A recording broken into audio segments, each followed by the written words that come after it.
So I was digging through some old blog posts of mine and I found an article that I have written about, well, almost a year ago.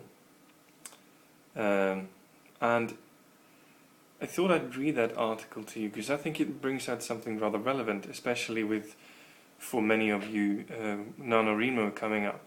And the article is titled Understanding the Difference Between Inspiration and Determination. Right, here goes. There are a lot of things people expect us writers to draw upon for inspiration. Epic moments in our lives, the moving stories of people who we've been interacting with, the stories of people who've been through unimaginable things, touching stories of how people met and fell in love, stories of great sadness and moments of grief. True, we draw upon these things, our past lives and all that they entail. The trick is noticing inspiration for what it actually is. It can sometimes seem harder than it actually is. It's harder than one would think, though. The trick is not to expect inspiration to come in grand or obvious forms. True, it isn't always possible to feel inspired, but that isn't really needed either. It's not a necessity, and I'll explain why.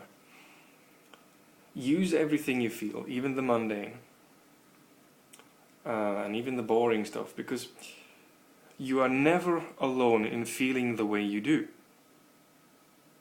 Somewhere there is another person, just like yourself, who is also feeling the way you do. Use everything. Draw from all aspects of your life, even the things you consider ordinary and mundane. Not just the things that move you. A creative mind doesn't stop being creative. It isn't a switch you flick on and off. Creativity goes hand in hand with feeling inspired. True. The moment you realize that you haven't lost your creativity, that the only thing holding you back is your own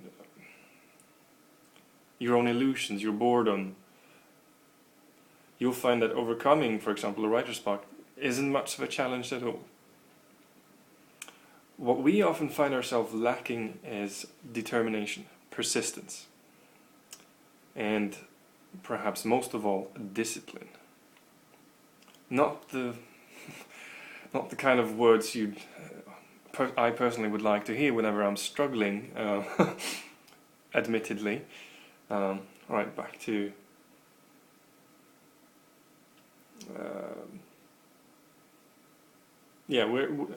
as I said, we're lacking in determination, persistence and discipline, and therefore we cannot be inspired. Creativity and inspiration aren't qualities of what our minds are. Does that make sense? I guess not. Anyway, to be a writer all the time, you have to write all the time. That's pretty obvious, but if you actually want to create something that's excellent, you have to write all the time. You can't expect yourself, your work, to be at its very best at all times, but unless you give it your all, you are going to have to rely on moments or fits of inspiration that may not be reliable. The trick is not having a few and rare sections of brilliance, although they do add a lot. No, the trick is to bring your lowest level fairly high. If you can do that, then you're well on your way to becoming a good writer.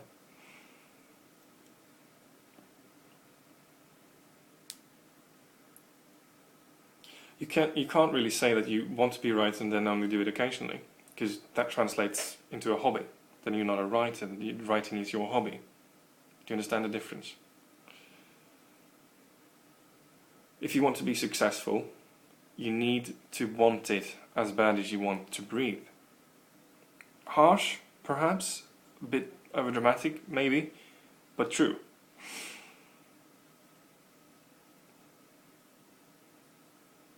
And another thing, you're gonna have to sacrifice some sleep. It's time consuming. It's the truth. It's not something we can escape. But what's a little sleep anyway, eh? So that was a realization that hit me a year ago, and I needed to remind myself of that lately, which is why I dug through some of my old writing. And last time I wrote this, I said to myself in the end that if I'm having trouble writing, it's because I don't want it badly enough. Not sure I agree with that, but there might be some truth to it. What's your take on the matter? Comment below. Subscribe, like, whatever. Check out the other guys' videos. See you next week.